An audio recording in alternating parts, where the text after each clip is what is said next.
Shimata, sono Godzilla!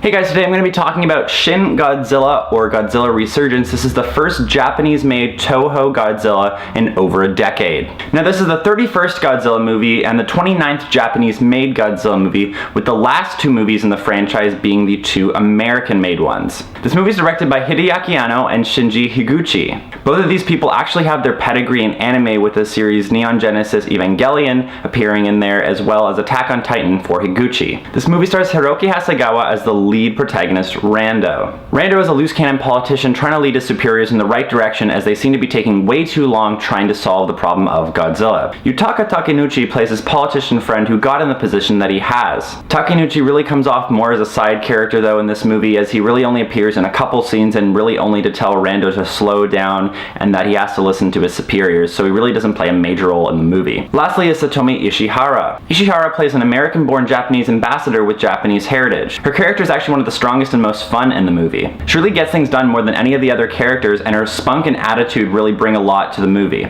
Her interjections in English really break the seriousness of the movie at times in a good way, and also bring some fun humor to the movie. So why am I talking about a Godzilla movie in 2016? So when I went to see this movie, I thought it was just going to be a really well shot new Godzilla movie from Japan, and I thought that would be good enough for me. But what I got was really a well thought out political satire on Japanese politics. The actual Godzilla part of the narrative is actually a side story to the political narrative of what to do with the creature. And though I saw a lot of critics complaining that the political scenes are the main drag of the movie, and that they run on too long and that they don't really even need to be in the movie, going with this satire lens, they're the one thing that keeps the movie going. But I can see if you don't see the movie as a political satire, it would just seem like a really boring aspect of the movie. This said, if you look at the movie through the political lens, it's a really great and well thought out satire, using the monster as kind of this way to get people to go and watch this really great Japanese satire on Japanese politics. This said, the comedy is really killer in this movie, and you don't have to be familiar with Japanese politics to understand the amount of red tape and paperwork it gets done to get anything done in politics, even when Godzilla is terrorizing your city. It's a really realistic and interesting take on the movie. I do understand that I'm a lot more familiar with Japanese culture, and some of the satire and humor may not translate to Western audiences.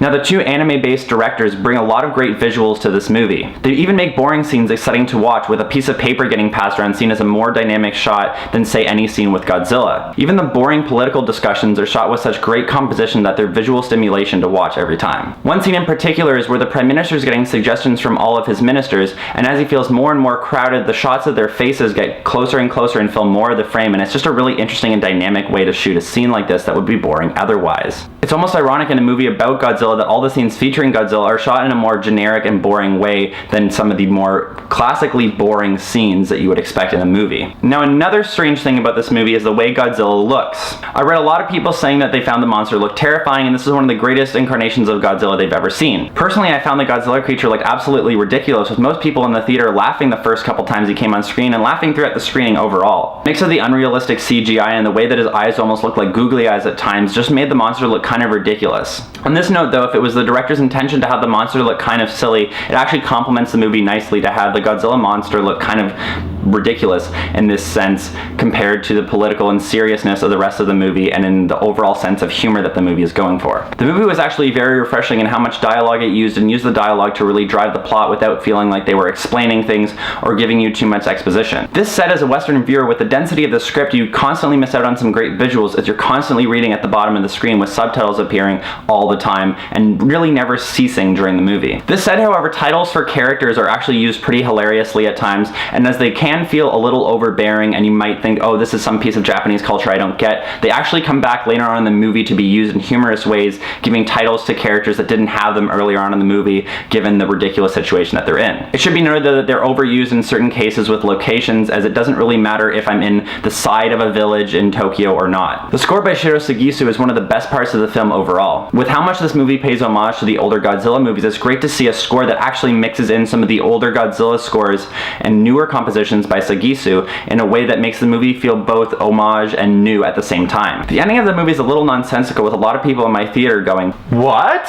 On this note, once again, it's hard to judge some of the follies of this movie, as they can be seen as either homage or part of the political satire of the movie, so it's really hard to overall feel how this movie works as good or bad. It's interesting too how the movie works in some great commentary about Fukushima and the earthquakes in Japan, evolving from the Hiroshima and Nagasaki inspired origin of the monster in earlier iterations. The movie even makes great references to the earlier origins of the monster at certain points in the plot. So overall, I really love Shin Godzilla. It's actually a really entertaining and super fun movie to watch, and I think that any audience would really get on board with it, even if you don't see it as this great satire. The visual style is super stimulating. There's a great score of the movie. The satire and dialogue is really interesting, and I feel just a great sense of commentary. This said, the dialogue takes away from some of the visuals. The monster looks kind of dumb, even when you're trying to look at the movie as a satire, and the narrative does drag a lot in the middle of the movie, and it does suffer from being a little generic at times, even given the comedy angle. So overall, with the ups and downs of this movie, I want to give it a 7.0 out of 10. Now this said, I really do recommend this movie. I think any audience would really love it. I just can't give it a 10 out of 10 or any sort of super high ranking,